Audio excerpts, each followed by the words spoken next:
Bonjour tout le monde et bienvenue à notre étude sur le livre de Jacques. Nous allons passer 9 ou 10 séances ensemble et je vous invite de réactionner dans le groupe, de poser des questions ou des commentaires. Ça aussi va m'aider avec la direction de ce qui suit. Aujourd'hui, nous allons commencer avec une introduction, comme d'habitude. Je vais parler un peu sur l'auteur, les récepteurs, le lecteur, la situation de l'Église, l'époque, quand le livre s'était écrit. Alors, allons-y maintenant pour considérer l'auteur. Dans le Nouveau Testament, il y a 3 Jacques principaux qui sont mentionnés, peut-être une quatrième qui est dans le nombre là, mais 3 qui sont clairement mentionnés.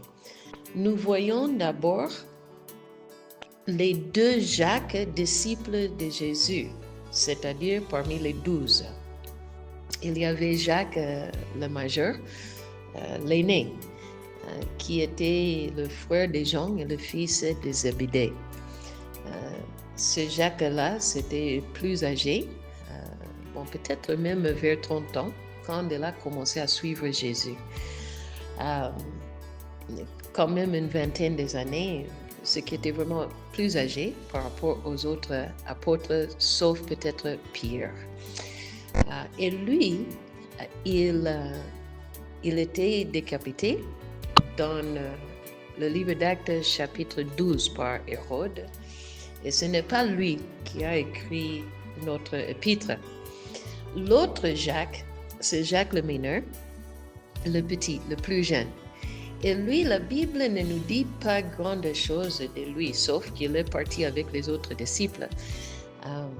Il est parti une direction opposée à celle de Luc et Paul. Alors, Luc n'avait pas toute l'information de lui et il n'est pas mentionné dans le livre d'Actes, bien que l'histoire de l'Église nous dit qu'il était actif dans le champ missionnaire. Mais ce n'était pas lui non plus qui a écrit le livre.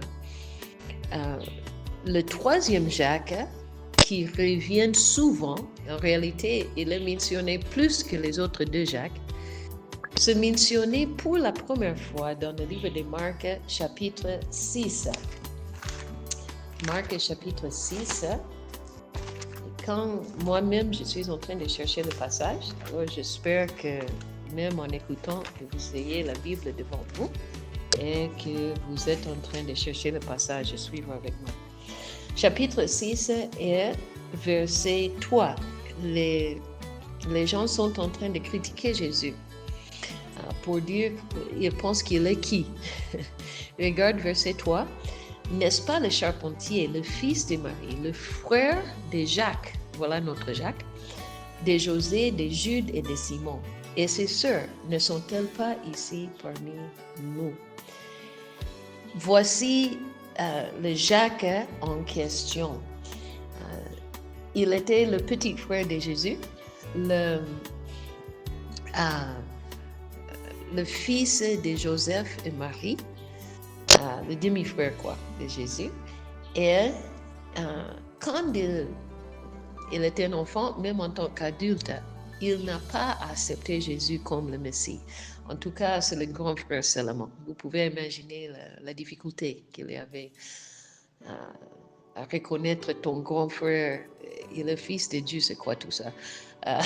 Non, on a joué ensemble, on a mangé ensemble, on a partagé le boule de foufou, non? On a mangé le riz ensemble, on a assisté à l'école ensemble. Et les frères de Jésus, y compris Jacques, avaient du mal de comprendre qui était-il. Nous voyons ça clairement dans le livre de Jean, chapitre 7, quand Jésus prépare à faire un tour à Jérusalem. Mais il hésitait un peu. Et verset 3, ses frères lui dirent, pars d'ici, va en Judée, afin que tes disciples voient aussi les œuvres que tu fais. Sautons à verset 5, car ses frères non plus ne croyaient pas en lui. En tout cas, c'est seulement le grand frère de la maison. Mais après la résurrection, quelque chose s'est passé. Si nous allons dans le livre de 1 Corinthiens, chapitre 15, il y a un passage très intéressant. Pour vous que vous lisez la Bible beaucoup, vous savez que 1 Corinthiens 15, c'est le chapitre de la résurrection, où Paul donne une bonne apologétique pour la résurrection. Et il fait mention des témoins oculaires de la résurrection. Pour dire, vous pouvez aller demander ces gens. Ils peuvent témoigner qu'ils ont vu Jésus vivant après la crucifixion. Et après la liste de plusieurs personnes, y compris le 12, il dit, verset 7, « Ensuite, il est apparu à Jacques. » Alors, pas le même Jacques, ou les mêmes Jacques qui étaient parmi les 12. Il est mentionné à part. Il est apparu à Jacques, puis à tous les apôtres.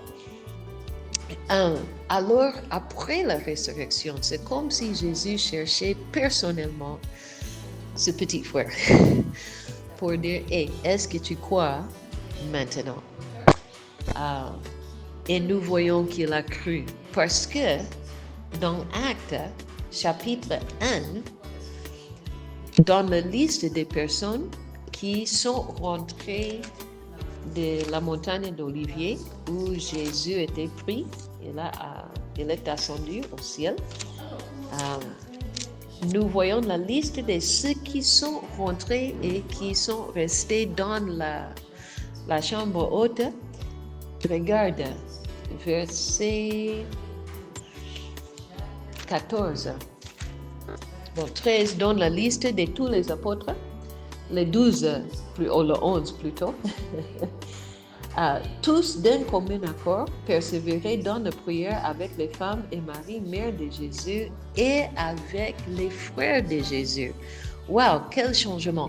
Alors nous voyons déjà une transformation. Celui qui s'est moqué, maintenant il est en train d'attendre la puissance dans nous, le revêtement de cette puissance dans nous et l'arrivée du Saint-Esprit. Dans sa lettre, nous voyons qu'il ne s'identifie pas comme frère de Jésus. Il s'identifie comme esclave de Jésus. Parce qu'il a compris que Jésus n'était pas seulement le grand frère, il était beaucoup plus que ça. Regarde le verset 1, Jacques 1, verset 1. Il dit Jacques, serviteur de Dieu. Le mot serviteur, c'est doulos, dont nous avons beaucoup parlé dans ce forum. C'est le mot pour esclave. Esclave de Dieu et esclave du Seigneur Jésus-Christ. Le fait qu'un juif appelle quelqu'un Seigneur, c'était très fort. Seigneur, Kyrios en grec, c'est le mot par lequel les juifs grecophones traduisaient Yahweh de l'Ancien Testament. Ils n'utilisaient pas Kyrios pour une autre personne. Et le fait qu'une personne, un juif, est en train d'appeler Jésus Kyrios, au Seigneur, c'est sérieux, ce n'est pas léger. Alors, nous voyons déjà la transformation qui a eu lieu. Jacques avait beaucoup d'influence dans l'église primitive à Jérusalem. Vous savez, ça c'est notre histoire l'histoire de l'église.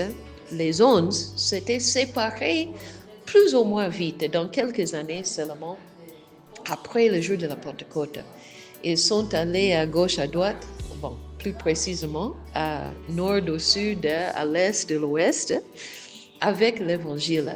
Et ils se retrouvaient seulement à Jérusalem de temps en temps pour les réunions, telles comme les réunions dans Acte 15, dont nous allons parler bientôt.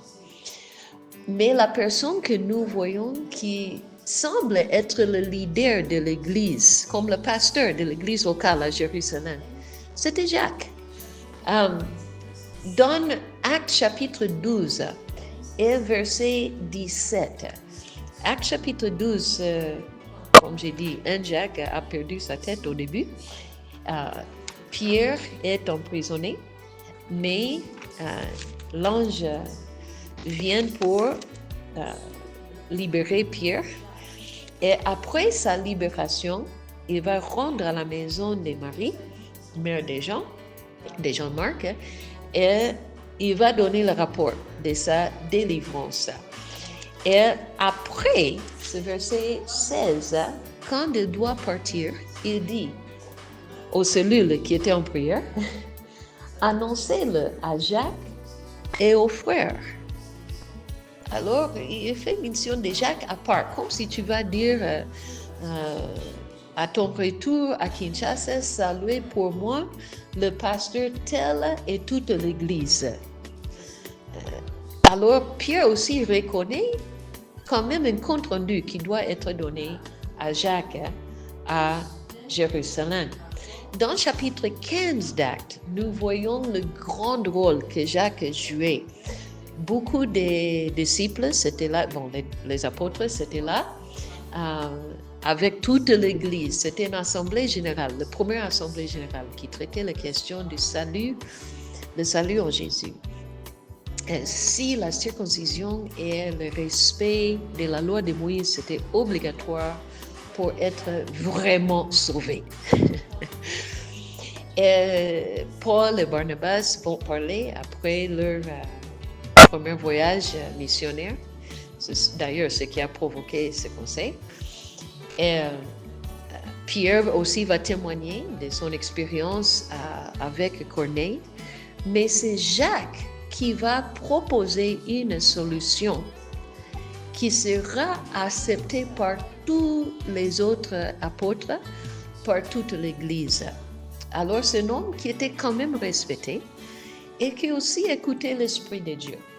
Et ce qui est très intéressant à se rappeler avant même de commencer l'étude de son épître, dans ce conseil, Jacques s'est rangé clairement sur le côté que seulement la foi en Jésus sauve.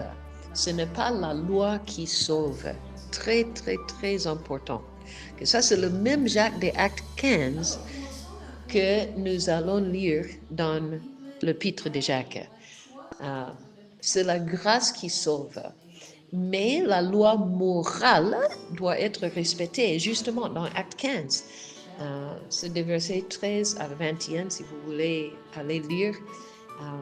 Il a dit, il ne faut pas imposer sur les gentils, les non-juifs, un autre fardeau.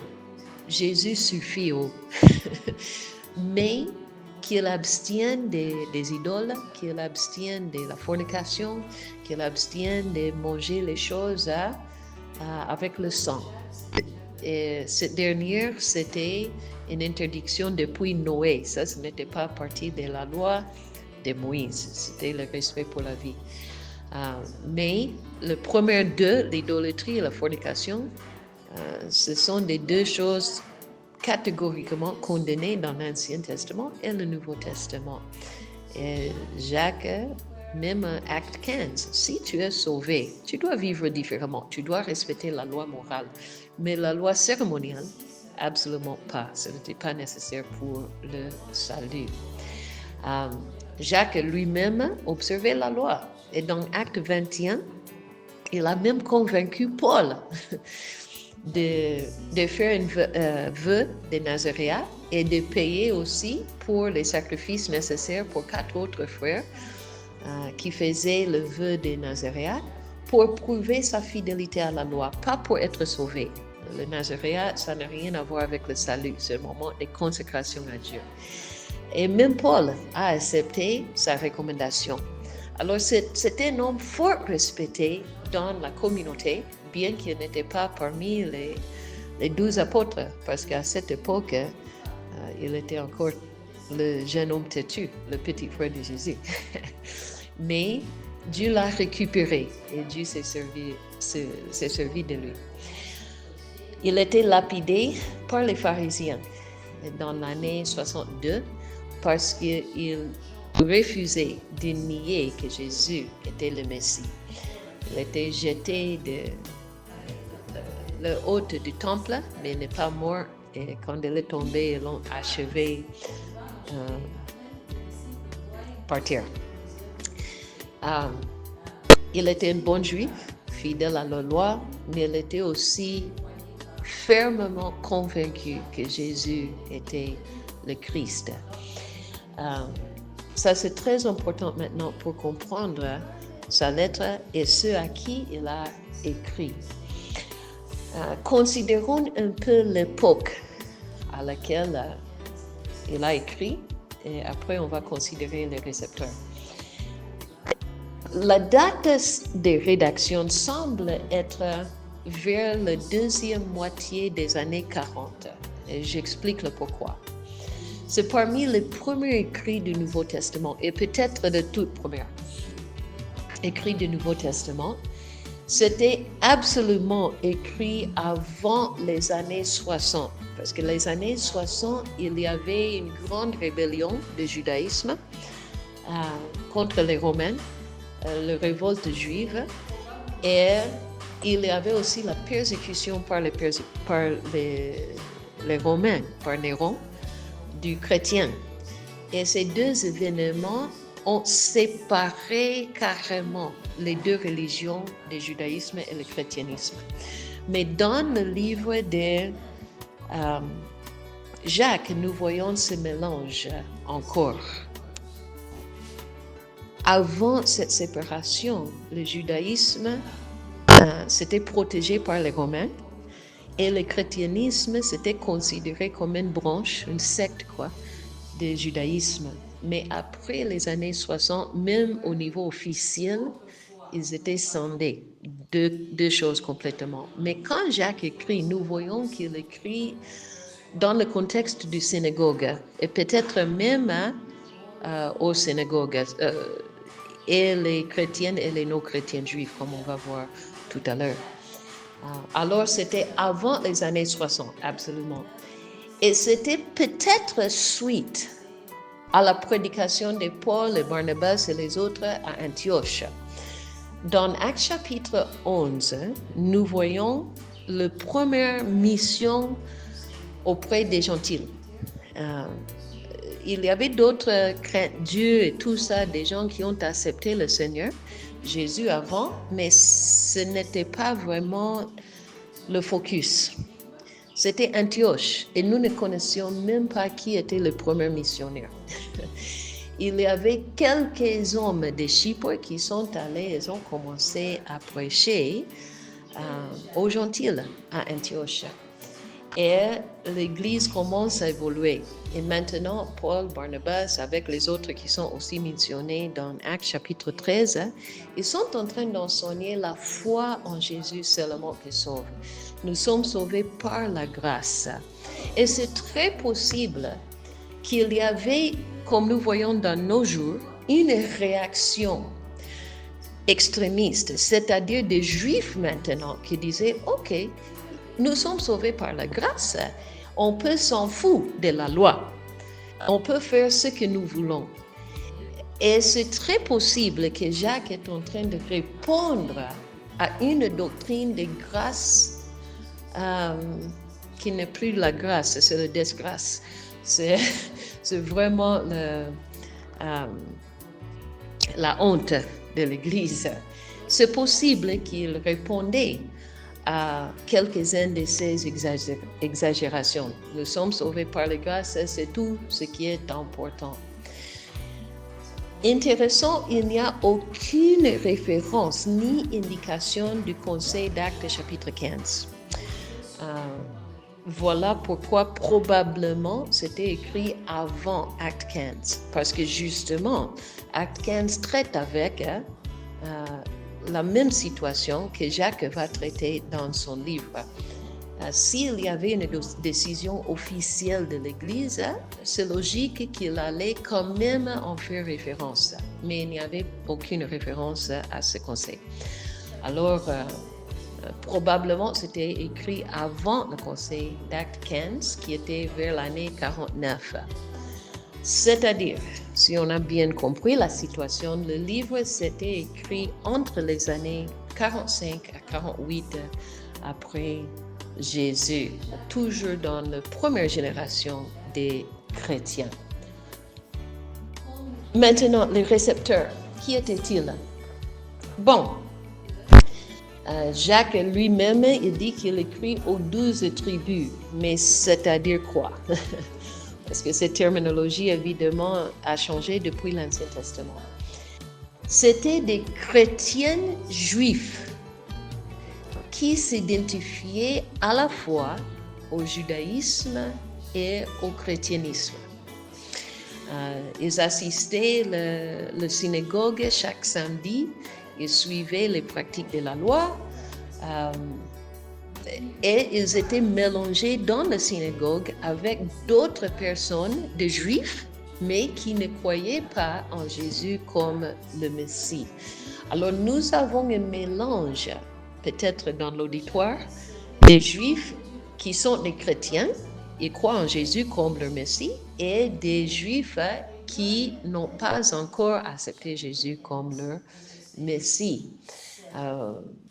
Vous pouvez vous rappeler du livre d'Actes, chapitre 8, encore c'est mentionné dans le chapitre 11, qu'après la mort d'Étienne, les chrétiens juifs qui étaient focalisés à Jérusalem s'étaient éparpillés partout dans l'Empire. Mais ils ont continué à réunir dans les synagogues. Nous voyons même Paul, dans ses voyages missionnaires, il va toujours entrer dans les synagogues. Jusqu'à le 3e voyage, quand il va dire je m'en fous de ça. Mais c'était des Juifs convaincus de Jésus qui priaient dans les synagogues. Voilà pourquoi le scénario que nous allons analyser dans le chapitre 2 semble être un tribunal de la synagogue. Et je vais expliquer ça dans la place appropriée, pas aujourd'hui. C'était des Juifs de la diaspora, évidemment, de la diaspora depuis l'époque babylonienne, mais aussi la diaspora suite à la mort d'Étienne. C'était les récepteurs. C'était composé d'un mélange des classes socio-économiques et nous allons voir ça dans le livre. Le livre fait mention des grands propriétaires, des gens qui avaient beaucoup d'esclaves, beaucoup d'employés qui travaillaient sous eux, des hommes d'affaires mentionnés dans le chapitre 4, verset 13, qui voyageaient, qui faisaient le commerce. Mais aussi, il y avait les ouvriers, les plus pauvres, même les esclaves, parce que Jacques aussi va s'adresser à eux. Alors, nous avons un mélange vraiment des classes socio-économiques et ça va même entrer parmi les sujets clés de ce livre. Ces récepteurs aussi connaissaient le Torah, les écrits de l'Ancien Testament et la littérature rabbinique. Nous allons voir ça aussi dans sa place. S'il écrit aux gens qui réunissent chaque semaine dans la synagogue, ils vont écouter la littérature rabbinique, ils vont écouter la lecture des prophètes, ils vont écouter le Torah. Alors, c'était des gens qui connaissaient bien ce point de référence. Et Jacques va en faire référence souvent. Il va parler, comme nous allons voir, de la loi royale. Il va parler de Rahab, d'Abraham, des conversations que Paul ne pouvait pas utiliser quand il écrivait aux païens, parce qu'on ne sait pas qui sont ces gens-là. Le titre, finalement, les 12 tribus, à cette époque, c'était plus une référence eschatologique. C'est-à-dire, les 12 tribus, évidemment, il n'y avait pas Israël en tant que nation. Ils étaient seulement les éparpillés au milieu de l'Empire romain. Mais quand il faisait référence aux 12 tribus, les Juifs faisaient référence à la restauration d'Israël, la restauration eschatologique, quand le Messie va rentrer et régner sur une Israël élargie et restaurée. Alors, quand il parle des 12 tribus d'Israël, il parle de ceux qui attendent ce royaume, ceux qui attendent la restauration de toutes choses. En bref, l'époque milléniale. Et alors, il y a la référence que les Juifs vont bien comprendre, mais ce n'était pas limité aux Juifs. Et dans ce sens, même les non-juifs qui étaient dans la synagogue, par exemple, ou qui étaient déjà attachés au christianisme, pouvaient être inclus dans les 12 tribus. Ce sont ceux qui attendent la restauration d'Israël à l'époque messianique, eschatologique, évidemment. Donc voilà un peu la base de notre livre. Et dans la prochaine leçon, nous allons entrer en fond avec les enseignements sur les épreuves, la transformation que la grâce doit faire en nous et la vie que Dieu attend de nous, la vie transformée que Dieu attend de ceux qui lui appartiennent, de ceux qui attendent le renouvellement à l'époque milléniale. Il y a une certaine manière à vivre. Que Dieu vous bénisse. À la prochaine.